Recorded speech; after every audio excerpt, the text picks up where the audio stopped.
Good morning and welcome to the third of my marketing masterclasses, which I've put together especially to help small businesses through this incredibly difficult time. Today, the subject I'm talking about has far broader implications than just this crisis. It's one of the foundations of great marketing, but it's one that very few small businesses tackle properly, if I'm completely honest with you. And those people who have got this sorted are in so much better a position right now to deal with the problem, to be able to communicate their messages to people, to help people through, to find out how they can help, to give them better opportunities to connect with them and work with them. And if you don't have this thing sorted, you are going to be struggling rather more. So that's why I felt it was important to do this really early on in the process, because if you've got more time, you're sat at home wondering how you can use this time to work on your business, then let me tell you, this is the thing that you need to be working on. So I'll give you a bit more of a clue. I'm going to ask a question that I ask people when I invite them to have an initial conversation with me. I like to know a little bit about their business and how they work. And one of the questions I ask is, how would you describe your marketing process? Now, rather than give them the opportunity to write an essay for me, I give them 4 different drop-down menus and options, and these are the options that I give them. What marketing process is the first one? Interesting number of people answer that. Sporadic and scattergun, reasonably organised and structured, completely mapped out and current. So the question I'd ask you is, which of those do you think most people reply with? Well, obviously it's not an audience here. I can't ask for a show of hands or get you to shout out. So I'll tell you the answer to that. And it's sporadic and scattergun. The next most popular one is what marketing process. So you can see immediately what my concern there is, that practically nobody answers me with the answer reasonably organised and structured, and almost nobody ever says completely mapped out and current. And I guess that's understandable, because if that is how they felt about their marketing, probably they wouldn't be asking for a conversation with me. But my point is that so many businesses are working in this world, but they have no structured process, or it's very hit and miss, scattergun. Which is why this talk, so this is a talk I do regularly, I haven't created it just for this, is called Avoiding Sporadic and Scattergun, why getting your sales and marketing pipeline properly organised will make all the difference to the success of your business, and never more so at the current moment. So for those of you who don't know who I am, this might be the first of my videos that you've seen. Just very briefly, I'm Vanessa Lanham-Day. My business is On Track Marketing, and I've been running that now for 32 years, in fact, and I describe myself as a business growth mentor, an inspirer, mentor and speaker. But I'm better known to many as the butt kicker, and I've got that name because I'm just very good at getting people to get stuff done. I kind of say it how it is. If people haven't got themselves organised, for example, with a proper marketing process, I'm not going to gild the lily. I'm going to tell them straight they need to sort themselves out. And if you're one of those people right now that has not got this sorted, then you need to sort yourself out. There are no excuses. Sporadic and scattergun is not the way forward. You need to be able to describe what your process is. So as I do at the end of my talks, I'm going to give you the opportunity. I won't be giving you the opportunity, I will be sending you it looks like a book here, but in fact it's like a workbook that asks you various questions and will help you to put that process together. So what I'd like to do now is to let you just watch one of my blogs. It's one I did a few years ago, well, 2 or 3 years ago probably, and it's all based around the subject of rugby, and I'll let the blog explain. It only lasts for about 3 minutes. It's worth it because it does explain why this issue of process is so very important.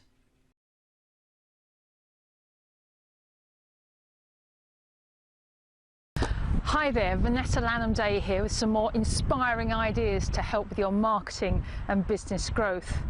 Now you may wonder why I'm standing here wearing the England rugby colours and holding a rugby ball, and it's a very good question, and let me explain. For the last 38 years, nearly 38 years, I've been something of a rugby widow. My husband Steve, a massive rugby fan, and he's played all his life, not for the last 15 years. I'm here at his local club at Guildford, and he'll be here later this afternoon watching the guys play. It's what he does most Saturday afternoons. So you can appreciate in that time I've watched quite a lot of high-class rugby. We spent a lot of time up at Twickenham. We were at the World Cup matches last September and so forth. And so I've seen some really great play over the years. And one of the most exciting things I ever watch with rugby is that moment when the ball comes out of the ruck, comes out of the scrum, and it's passed to one of the backs. And from then on, it's like poetry in motion, where the ball gets passed from back to back to back in a well-rehearsed sequence, and they're heading for that try line, often from as far back as their own 22. It's beautiful to watch, especially when it goes over the line and the try is scored. But my point is this, it doesn't happen by accident. It happens because it's rehearsed. These guys train a couple of times a week, and the professionals, you can imagine, are training every day. And they get those results because they're rehearsing it, every single strategy, every single tactic. They're looking out for every possibility of someone coming in from tackling from all different angles, and they've got a strategy to suit. They're intuitive, they're checking out what each other are doing. They know how to react in any given circumstance. Now, I've been doing a lot of work with my mastermind team this week, and working also with my four-man business builder clients. And we do a lot of one-to-one work, and interestingly, the thing that comes up most frequently is the issue about marketing and sales process, or more to the point, the complete lack of it. People get very interested in marketing, about how to get leads into their funnel, how to attract more customers. And what they forget is that once you've got that lead, it's what you do next that counts. It has to be that well-rehearsed sequence of events where the ball is being passed from player to player in an unbroken chain, taking people ever closer to the moment of sale. And I'm not talking about hounding people here. If you're attracting the right people, you've got the right product, the right way in which you can help them. But you still have to have a process, otherwise you are going to keep dropping the ball. So think about, what is your marketing process? From the moment you meet someone networking and you have that spark of a conversation, you know you can help them. From the moment that inquiry comes through the website or a referral comes in, how are you taking them through to conversation? How are you converting it? What's your follow-up process? Are you booking calls in the diary where they'll tell you, is it going to be a yes or a no? Or are you just hoping they're going to come back to you? When you do a business talk, are you focusing those inquiries so that you know when you walk away, half a dozen people are going to be talking to you about what you do? Or you're just going to stand at the front and hope for the best? Marketing process, it makes all the difference. You can get less leads coming in, but more importantly, you can get more converting to sale. So I'm now going to pass this ball to you. My husband tells me I should put a spin on it. Frankly, I don't think I'm that clever. So here you are, I'm passing you the ball. It's what you do next that counts. I think that's a really good metaphor, analogy, call it what you will.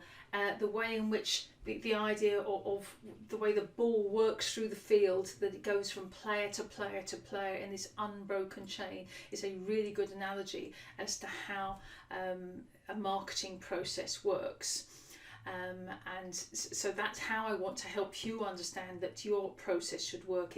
It should never be a case that every time you start to talk to a new prospect that you're doing it slightly different to the way you spoke to someone yesterday and the way you'll speak to them tomorrow. That they will come from lots of different places, but your process needs to be the same. So I want to start by just talking about how a marketing funnel works. Now, this is going to be a very brief outline. I do a whole talk on how marketing funnels work. This is now going to be a summary.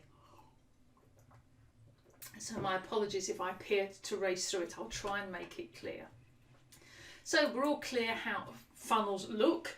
First of all, we have the funnel shape, wide at the top, narrow at the bottom. So, excuse me, the glasses are going to be going on and off as usual. Help me see what's on the screen in front of me so I can see what you're seeing. So we have this point at the top. So if you think about this big white empty space all around it, that's what I would describe. So those are all your sort of prospects who are out there, where you've got absolutely no idea who they are, and they really have no idea who you are either. And that the job of these blue arrows at the top is the manner in which you bring people in. So what we call your traffic drivers, your marketing pillars, call them what you will, but they're the ways in which you can draw people into your funnel, and you'll recognise these because there will be things like your website. So if people Google you, if you meet people networking, if you go and do business speaking as I do, business referral, one of your existing customers has perhaps brought them to you. So there's a whole manner of things that could be. Leaflets, exhibitions, direct mail letters, and so forth, all sorts of different ways, advertising, that they are brought in. And you can see here this second critical stage is pointing to this pair of items. So it's called lead bait or lead magnet, and your opt-in mechanism. And many of you will be familiar with how that works if you go to somebody's website. You go to my website and you can see it, where there may well be a book or a checklist or a guide or a video of a matter that's of interest to you, and you get to click the button and you fill in the form, and that is the opt-in mechanism. So the lead bait is the book, the opt-in mechanism is the form. And people, I think, are often misled thinking that technique is only feasible in a digital environment, on your website, for example, or in social media. But the actual fact, if you go networking and you chat to somebody who's, could be the sort of person who would be interested in what you do, you've maybe heard something they've said when they've been speaking earlier, or overheard a conversation, or whatever it may be, and it's clear they have a problem that you might solve. It's not unreasonable that you might say to them, I've got a very helpful guide that might help you with that. Would it be useful if I sent that to you? Oh, that's great, would you? Here's my business card. So that is equally a lead bait and an opt-in mechanism, just as it is if you're at an exhibition, for example. If you were to do a special offer on social media and get people to click through to get the 15% discount, and you could do that in advertising or door drops as well. So there are all ways in which this unknown group of people all the way around the outside become known people to you, because you are much more able to market to them if you know who they are and you have their details. And so your lead bait, your lead magnet, needs to be something that would attract the right kind of people. It mustn't go attracting everybody, because that's no use to you at all. It needs to attract people who are experiencing the problem or situation which you are best able to solve. So, for example, if I do a talk about avoiding the Sporadic and Scattergun, it is likely to attract people for whom that description very aptly covers how they look at their marketing. So they are more likely to come to that talk. So that's my lead bait. And the opt-in mechanism is when they, at the end of the talk, say, please can we have a chat? So I'm just going to quickly move on. So if you can see where our first purple splodges, where the pounds are, it says customers. So our job there is about driving this group of broad people at the top, driving into that point of becoming a customer, the point where money first changes hands. But you can see there's a space in between, and it's described there as nurture, and the process of nurture is really important, because the time between that opt-in and the conversion to customer might take seconds or minutes. Sometimes it does in a web environment, but in business to business it can take months, sometimes even years. So if we don't have something to fill that gap, this nurturing process, it means we've attracted people, they didn't buy straight away, so we just ignored them. And then we wondered why they didn't come back as customers. And you can see the words I've got written there: value, trust, relationship. They are critical, that the things we most need to achieve in that period of time is to show value, to develop trust, develop a relationship, because they are much more likely to buy if you do that. So that now drives them towards this point here right at the base of the funnel. I call that your next step, and it's the moment that happens immediately prior to conversion. So I often talk about my friends and clients who run a gym in Guildford, and what we know about gyms is people are much more likely to join one if they visit it. So when customers contact them to say, oh, I've got this knee problem, I've been skiing, or I want to get fit or lose weight, rather than try to sell them access to the gym, what they do is invite them to come to the gym to spend a bit of time with one of the trainers to understand the situation, show them how they can help, because in that experience they're able to find out, are they like to fit in? Will they feel stupid? Did they like the people? Was it easy to get to? Could they park nearby? Was it going to be a problem on their way home from work? Or whatever their issues were, all those things are solved by that next step. So all their marketing is driven towards getting people in the gym where they can have that conversation. And likewise for me, all my marketing is about getting people to have conversations about their marketing, because that is the best environment in which I can explain to people how I can help with that. And all businesses have a version of that. If you run a retail environment and if you sell clothes, for example, the thing most likely to happen before someone buys is they try the clothes on. So if you go into shops where you wander around, a lot of the ladies will recognise this, you walk around with a few hangers in your hand and the sales assistant will say, can I pop those in the changing room for you?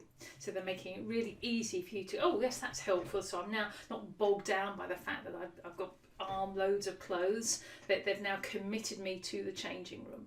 So marketing is all about understanding what is the step immediately prior to your to sale. And we drive people to that. And then finally we have this notion of upsell. So the point where someone first buys their first thing from you, and they're reasonably ambivalent about you at this point. If someone else came along with a better deal, that they might jump ship next time. They might buy one jumper from one shop but then buy their trousers from another. Whereas if you do this process, the upsell, and you are developing relationships further with your customers, they're much more likely to become high value customers. So this notion of value, trust, relationship continues after that first sale to develop super loyal customers, raving fans they're often known as. And everybody in this group will have customers who fall into that category, some more than others, and I guess the better your marketing system, the more of those you're likely to have. So you can see we have these 5 critical points that form the marketing funnel and your marketing process. And I'm going to give you 3 ways in a moment where you can use this funnel to your benefit. But in order to do that, this is the critical factor. It's all about your customer relationship management system, CRM, as it's known. And what I know about most small businesses is they don't have one. So when I ask the question, how do you manage your marketing data? And again, I give them 5 different options where they can tell me how they do it. And these are the options, mostly through Outlook. We use an Excel spreadsheet. We use a MailChimp or other emailer system. We have a CRM system, but it's not fully up to date. We have a fully functioning CRM. Most people say this to me, we use an Excel spreadsheet. And secondly, they tend to say they run it through Outlook. Probably the third option is the MailChimp one. And I have issues with all of those because none of those is a CRM system. Outlook specifically does not make it easy for you, and nor should it, because it's not intended as a mass email system. So issues with that are going to be GDPR. We all heard of that in the last year or so. There is no automatic ability for someone to unsubscribe, and that causes all sorts of issues with data management, and people having issues with you holding their data. How can you guarantee they wouldn't get included? The only way you can keep it safe is to blind copy them, and sometimes people forget to do that, and they share all these emails with everybody. You can only do 50 at a time, so if you've got a large list, that's a problem. Okay, Excel's a better way. You can use sorting to find different kinds of people, but it's incredibly difficult to manage once you get beyond, 100 records. for example. So trying to understand that you started a relationship with someone a month ago, but somebody else a week ago, and somebody else today, and they're all at slightly different stages, becomes really difficult. So what people tend to do is treat everybody the same, and probably don't communicate very much because it becomes too complicated. Now MailChimp is a far better system. It's got the unsubscribe, it's designed to do the thing. The trouble is, the only thing it's designed to do is send emails. What it can't do is monitor traction or establish if someone does this, then do this. If someone does that, make this note on their record. It doesn't allow the kinds of things that will allow a small business to get the most out of their data and understand how they can target different groups of people in different ways. So as an example, if I do a business talk, if we're all sat in a room now, I would be able, anybody who asked to speak to me or asked for my information at the end, I would tag everybody as having attended that talk. So at any point in the future, I wanted to find anybody who'd been to this talk in many iterations, I could easily find them. So for example, if the CRM system I suggest has been updated or they have a particularly good offer, I could email all of those people and say, you might be interested in this. And something like MailChimp isn't going to allow you to do that. Very few people, well, those who have a CRM system are much more likely to have one that's not fully up to date. Very few people have a fully functioning CRM system, or certainly those who ask to speak to me, and again perhaps they would filter themselves out because perhaps they wouldn't be interested in having a conversation because they are in quite a good place already. But I would suggest that most small businesses fall into those first two categories. So what can a CRM system give you that an Excel sheet never will? Okay, number one is automation. The ability to trigger a series of emails following an event. So that somebody perhaps has been to see me do a business talk and has requested one of my books, I could just send them one email. But the reality is they may not read it, they may not do the next thing. What I really want them to do is to book in with a call with me, and the chances are, if I just send them one email, that isn't what will happen. So automation allows you to do a number of things to make it more likely that you will drive people to that point in the system where they take your next step. It will drive an internal process.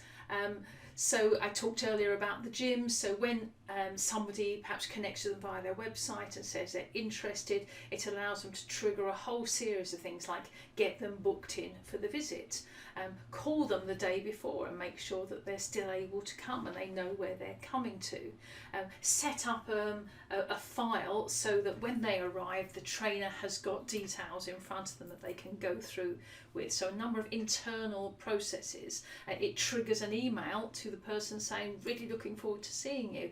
This is how you get here. Here's a map so you can find the nearest car parking. So it triggers a number of things that make it more likely that person will move to the next stage, but it also gives uniformity so everybody is treated in exactly the same way.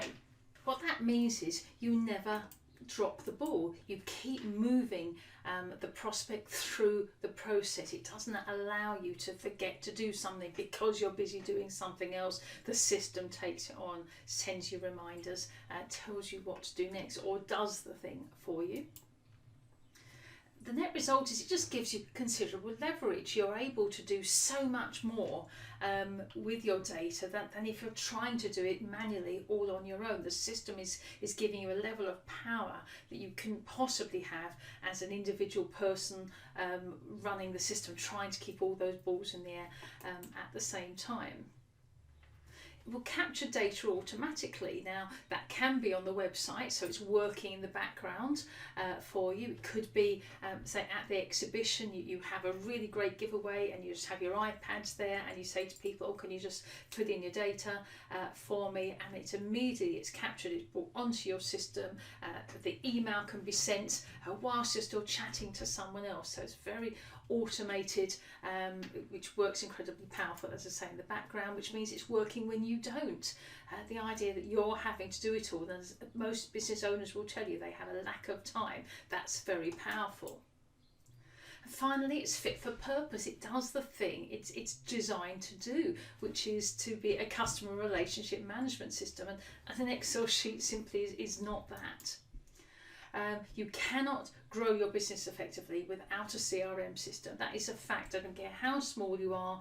There are free systems out there. They probably aren't as good as the ones you pay a bit for, but the idea that you're not big enough is well, you'll never get big enough. I think that's the key, isn't it? That you can only ever run a very small dinky business if you're fiddling around with little bits of data. And how many people have I spoken to, and I say, how many prospects have you got? And they go, I don't know, half a dozen or 20, and not 500 or 1,000.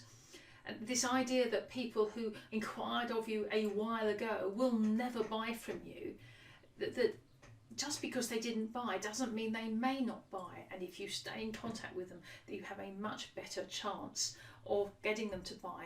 And all those people who in the past have inquired of you, who right now in this crisis, you could be offering some help to, which would build loyalty and goodwill for you either now or to bank for after the crisis has finished, would be really powerful. Perhaps their current provider just isn't talking to them in that way.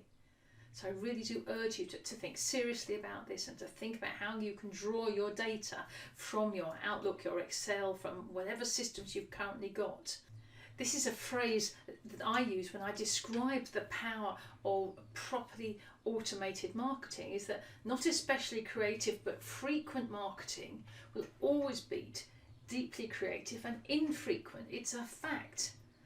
But the problem is most small businesses do not have the tools to make this possible. So what we get is people who are so intent on creating a fantastic visual or creative idea that they never get round to communicating. Whereas the people who just, a really good follow-up is, we quoted a few weeks ago or months ago for your plumbing. Do you still need that? It's not creative, but you know what? It will get you business, because the reason some people don't get their plumbing done is they just didn't get round to it. That they thought about it and they thought, oh, you really must get that boiler done or whatever it is they wanted to do, but something else got in the way. So just a simple reminder email, not creative, but you do that enough and you will get business. Whereas we will come up with something much more perfect, but we do it very infrequently, is much less powerful. So I want to describe 3 different strategies where you can use your marketing funnel backed up by your CRM system, which I think you will find really powerful. So number 1 I described as fast tracking your leads. So you have to think about the person who, for example, has seen me speaking, maybe someone who's listening to me speaking now who says, oh my goodness, I really need this person in my business. I'm going to contact them, and I really, gosh, all the difference that person could make for me. The person going to the gym who realises these are the guys that can make the difference. Whatever it may be, we want to capture that red hot lead that is ripe for conversion. We want to grab them and move them forward really quickly. So when people come into your funnel at the top, they are telling you something. They'll be at varying degrees of their warmth. Some will be very hot and some are pretty lukewarm or even cool, but they're all telling you something, which is that they have a level of interest. Because if they hadn't got a level of interest, they wouldn't have opted in for the thing. They wouldn't have asked for the book or signed up at the exhibition or followed up on the advert. And your job is to find those people and to drive through towards the point of customer, to really help those people to make the decision to buy.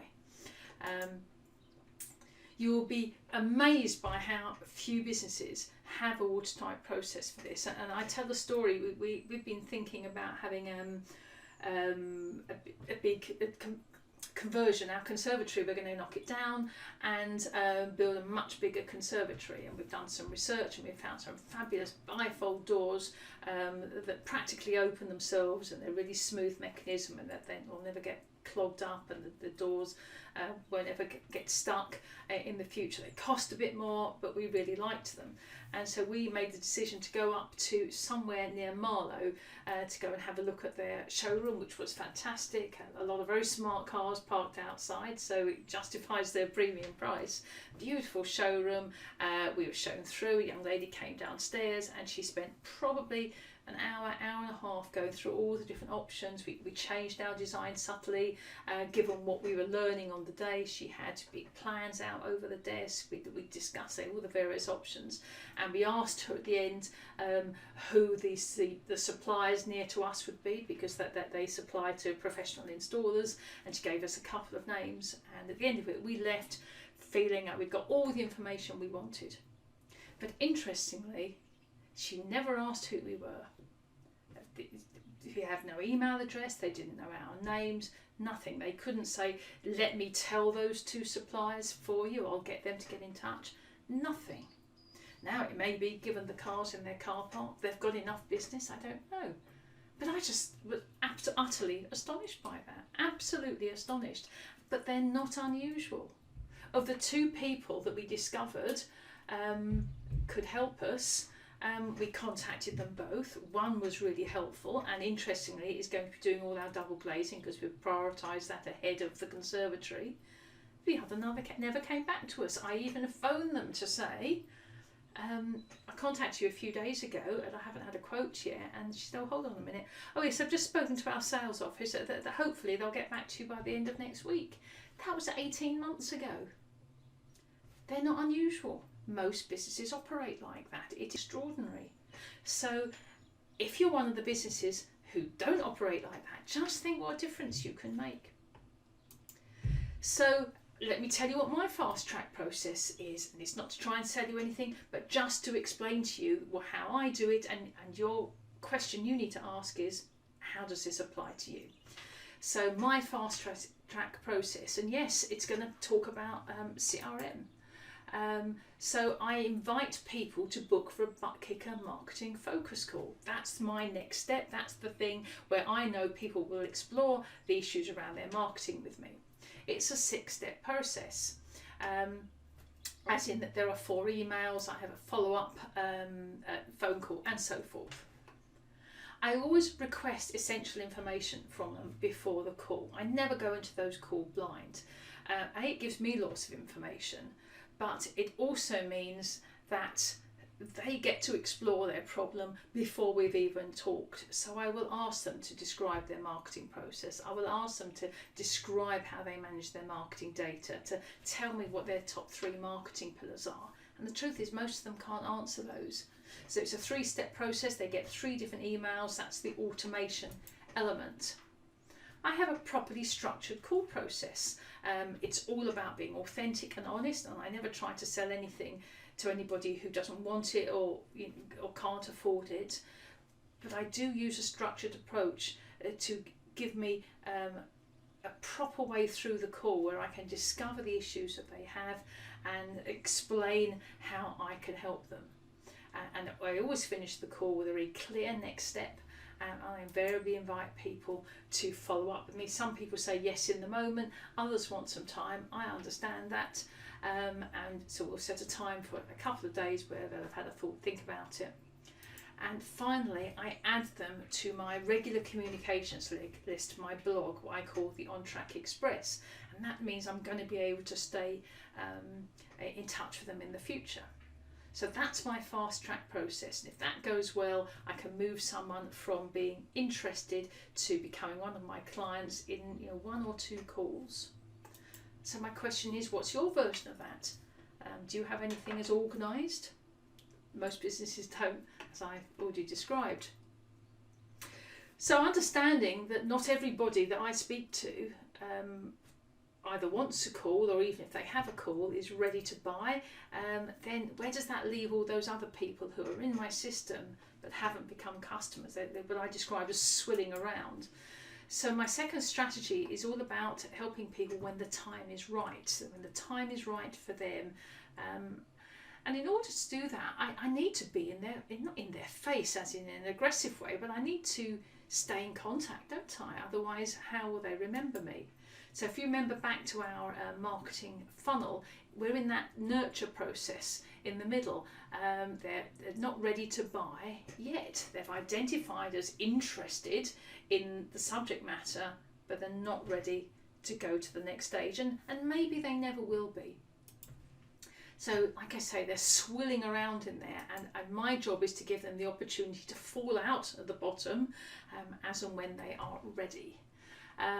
So how do I do that? Well, I've already said I add them to my blog list to make sure that they get my stuff. They can unsubscribe at any point. And here you can see I regularly blog and send things. Now, I don't just put my blogs on my website, I email it to people. I don't wait for them to come to me, I email it to them. I often do video, so I've done video blogs as well as written blogs. Interestingly, I get a lot more engagement from those. I think video is useful. We're going to be talking about video in another one of these classes. So what's my blog process? So I put the blog on the website so anybody can find it who comes looking. That's great for Googling for SEO. I email it to my list, and obviously the list will manage any unsubscribes. Anybody who doesn't want to stay on that list, that's fine, they can just opt themselves out. At the end of each of my blogs, I suggest, if you're the kind of person who finds this an issue, you might want to book into one of my butt kicker calls. So it's driving them towards that process. I'm allowing them to make the decision if the time is right for them to drop into my system. I also give them the opportunity to download some of my other materials. So I have 4 books I have available on my website. So I give them the opportunity to kind of move forward with me a little bit, to get a little bit more engagement with me, to get a bit more value from me. Remember that value, trust relationship. So it allows them that. And every time I send out one of my blogs, I get a shower of people requesting these, as well as a handful of people requesting conversations with me. So I'm allowing them to fall out. So again, my question to you is, who's got a process that is similar to that or matches that? Because if you haven't, you aren't allowing that group of people who weren't quite ready to go to the next stage. And finally, my strategy number 3, so it's all about campaign opportunities, and that's where we are right now, that if there is a discount that you could give to people who buy online that would normally perhaps buy face to face. If you suddenly have got a click or collect option that you want to suddenly do a 3-step video process to help people with a particular element of what's going on at the moment, this is your opportunity to get that message out to everybody, but only if you've got a CRM to help you do that. So campaign opportunities, so you need to give them a reason to act now. So they're not just falling out of their own accord. You are creating a reason that they need to do it now. So you think of things like the January sales. It's a reason to buy now because there's a discount, and the discount ends at a particular period in time. That's a classic campaign. So what we're trying to do, as I say, is to find moments in the year. Normally, this is a different time we've got right now, but normally times in the year where you create a reason to move forward and to become a customer. So I used to part own a knitwear shop in Godalming, and we used to have our after Christmas sale. Christmas was a huge time for us. But we'd have the January sale. We used to have it spring knitwear goes down a lot, but we used to have a cashmere sale. We used to get the spring colours in, and we used to do a big promotion on that.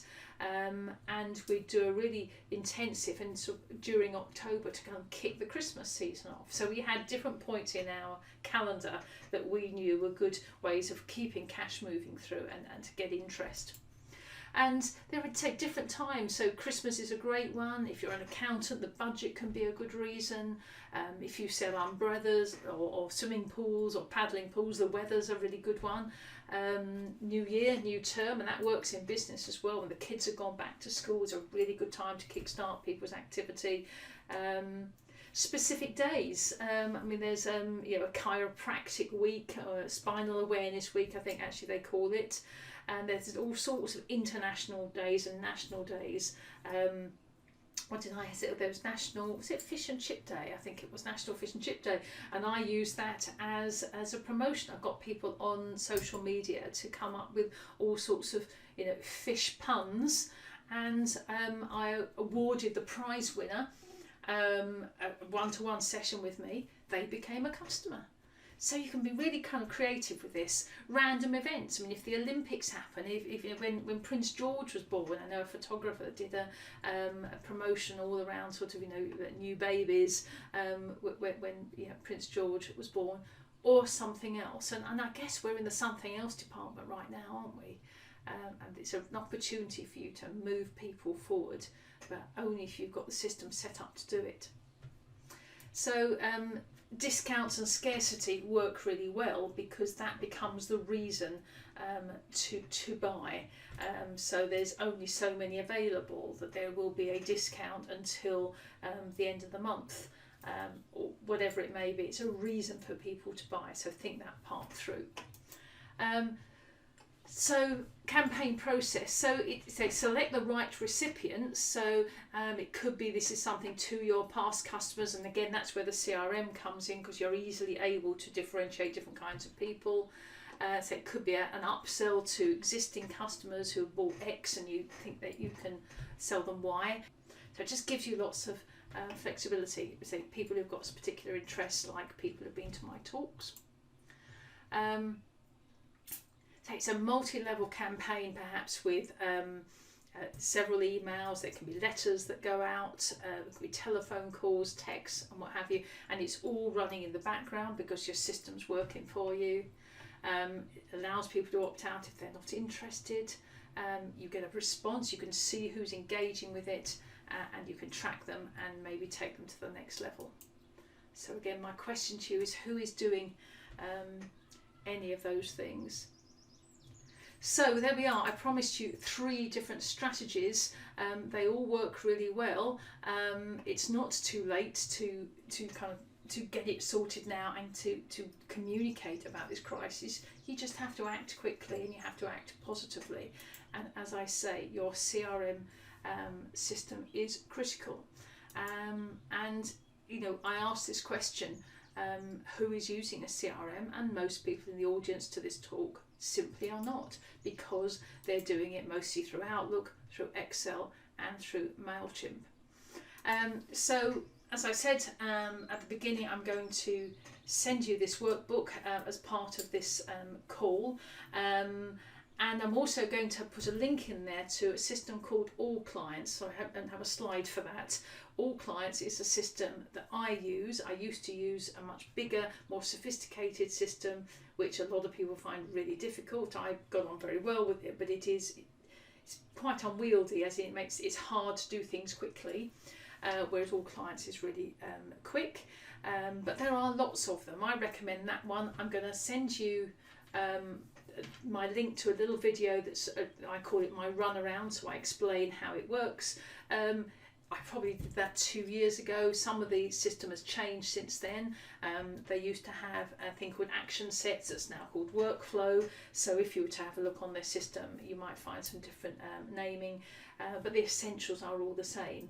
And I will also include in the email a discount code. So if you do it through my referral code, you will get $5 off per month of the price, and the price is currently, I believe it's $49 a month, or you get 12 months for the price of 10, and with your $5 off you would pay $440 in a year, which I guess is about £300. And the question is absolutely, what's the opportunity cost to not doing that? It's not a huge amount of money. It's less than £30 a month to really get your system organised. There are other ones, there's cheaper ones, but I can't help you with those. So if you're interested in how I do it and the setup help that I can give you, then I would really seriously look at All Clients.